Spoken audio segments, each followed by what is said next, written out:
ঘুমানোর সময় স্ত্রী যদি স্বামীর ডান পাশে শুয়ে থাকে তাহলে কি কোনো গুনাহ হবে? ভাই, স্ত্রী ডান পাশে শোবে স্বামীর, না বাম পাশে শোবে, না দোতলা খাটে শোবে, না খাটের নিচে শোবে, এটা তাদের একান্ত ব্যাপার।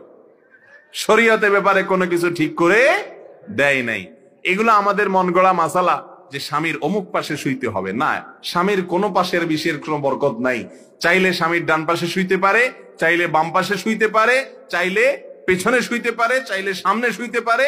স্বামী স্ত্রী তারা উভয়ে তাদের যেভাবে খুশি সেভাবে শুইতে পারে। কোন নির্দিষ্ট পাশে শোয়ার কোন নির্দেশ কোরআন হাদিসে দেয় নাই। এইসব মাসালা আমরা বানায় নিস। মহিলাদের বিরুদ্ধে মাসালা দেওয়ার ব্যাপারে আমরা বড় পটু। কোরআন হাদিস যা বলে নাই সেটাও বানায় বানায় মহিলাদের বিরুদ্ধে ফতোয়া দেই আমরা। বেচারীরা স্বামীর কোন পাশে চলবে, কোন পাশে শোবে, কোন পাশে খাবে, কিভাবে বেসকি মারবে, এগুলো তো কোরআন হাদিস বলে নাই ভাই। বেচারীদের ব্যাপারে নিজেদের মন গড়া মাসআলা আরোপ করবেন না।